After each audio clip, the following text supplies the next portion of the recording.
Olá, queridos amigos que estão assistindo, que estão acompanhando a revisão reta final para o 32º Exame de Ordem Unificado.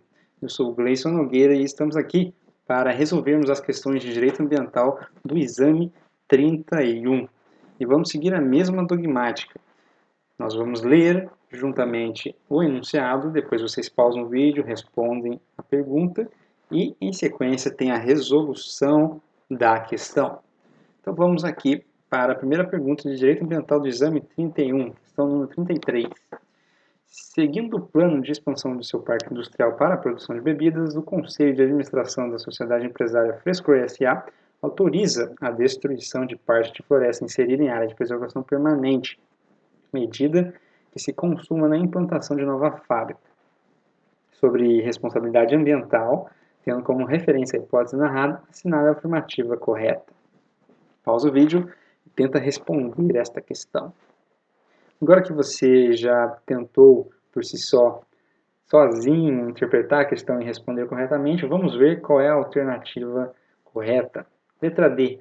Frescor S.A. responde civil, administrativa e penalmente, sendo agravante da pena a intenção de obtenção de vantagem pecuniária.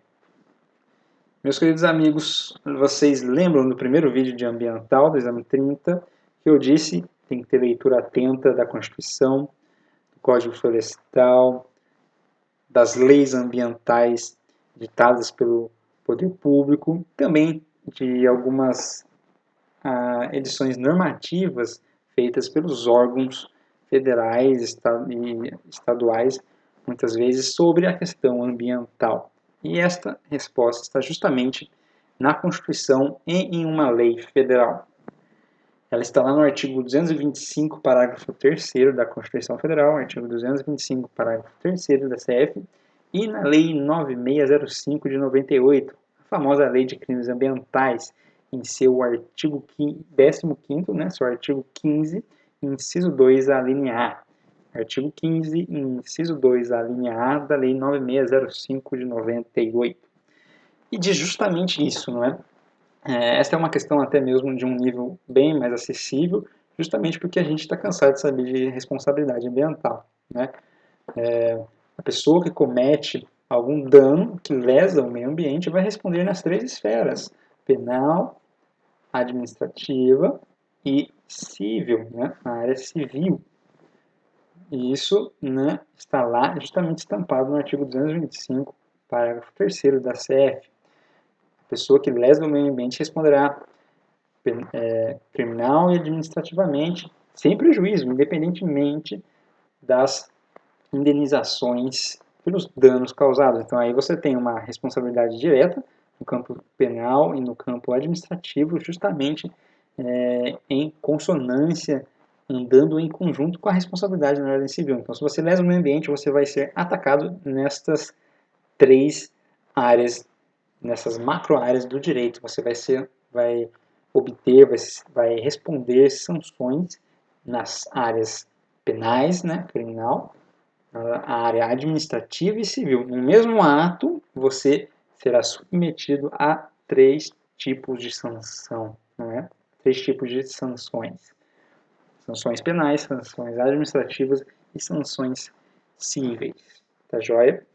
Agora, o final da questão, o final da alternativa D, está lá no artigo 15, inciso 2, a linha A da Lei 9605 de 98, que traz a previsão legal da agravante de crimes ambientais. Essa agravante justamente quando o agente visa uma vantagem pecuniária. Então você não só vilipendia, macula o meio ambiente, como você faz isso visando obter lucro, visando ter uma vantagem de cunho pecuniário. Então isso é uma agravante da pena, ou seja, é agravante da sanção penal dentro da responsabilidade ambiental por crime ambiental, neste caso, não é?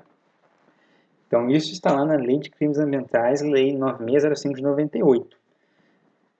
Vamos ver agora por que as outras estão incorretas, não é? Letra A. A empresa responde civil e administrativamente, sendo excluída a responsabilidade penal, por ter a decisão sido tomada por órgão colegiado da sociedade. nada a ver isso, né? É um absurdo. Acho que só pelo bom senso, né, a gente sabe que não é porque um órgão colegiado de uma sociedade empresária decidiu algo que ele não vai ser responsabilizado penalmente por isso, não é? B. A empresa responde civil e administrativamente, uma vez que não há tipificação criminal para casos de destruição de área de preservação permanente, mas apenas de unidade de conservação. Meus amigos, justamente a lei de crimes ambientais traz, não é, a hipótese de crimes cometidos em área de preservação permanente, não é? É justamente a área de preservação permanente ali que vai ser uma área de se buscar a conservação da fauna e da flora, não é? É uma área aí que goza de uma proteção legal muito especial e muito específica também, não é? É justamente direcionado a isso. E sem contar também aqui que, que a questão traz ali uma tentativa de confundir vocês, né? A área de preservação permanente é uma unidade de conservação, né? Aqui a unidade de conservação é um gênero e a área de preservação permanente é uma espécie deste gênero, não é? Você tem a área de preservação permanente, a área de preservação ambiental, dentre inúmeras outras, não é? Que não cabe aqui ficarmos mencionando de maneira pormenorizada, né? Mas aqui justamente que sim, existe tipificação criminal para casos de APP, área de proteção permanente, e APP é uma espécie de unidade de conservação, né? Elas não são a mesma coisa, unidade de conservação, gênero, APP, espécie. C. A empresa responde civil, administrativa e penalmente, sendo a ação penal pública condicionada à prévia apuração pela autoridade ambiental competente. Bom, veja aqui que é uma questão muito mais de processo penal do que de ambiental por si só, não é?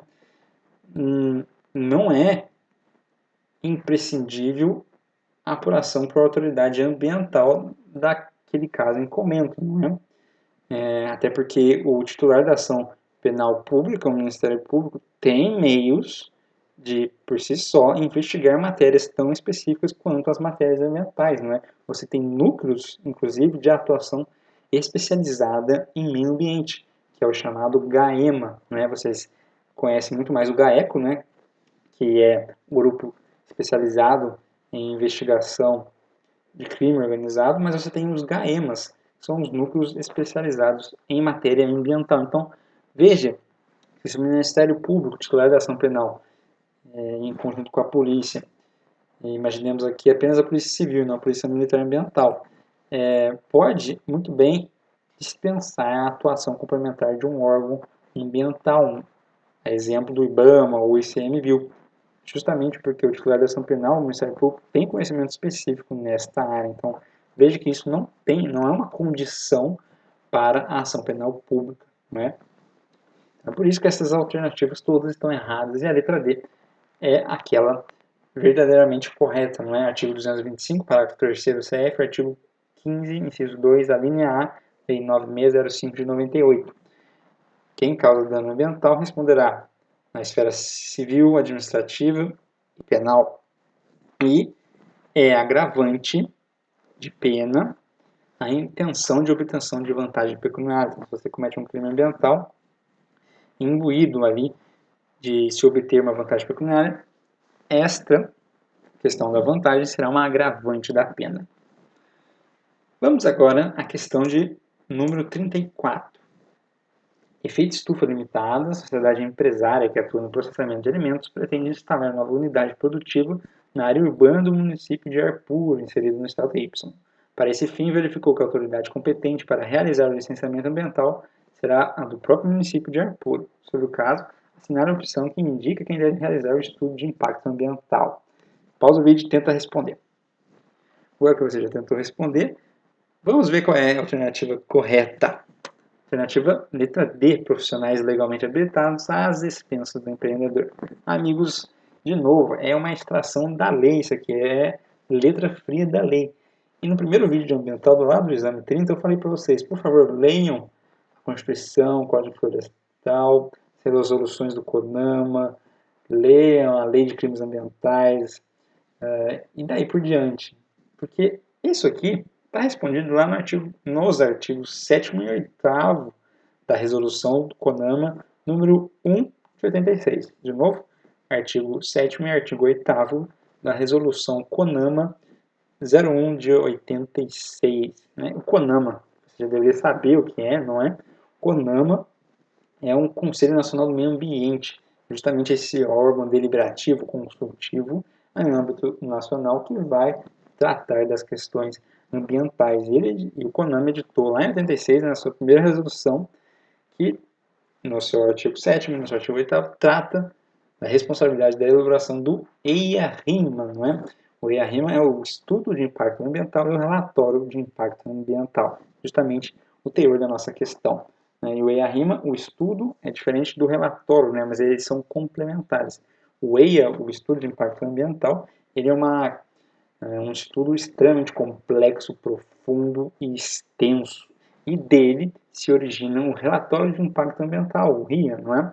Que vai ser meio que um compilado dos tópicos mais essenciais do estudo de impacto ambiental. Então, na legislação, nas tratativas ambientais, né, eles são chamados ali pela sua sigla EIA-RIMA, né, eles são feitos em conjunto e são complementares.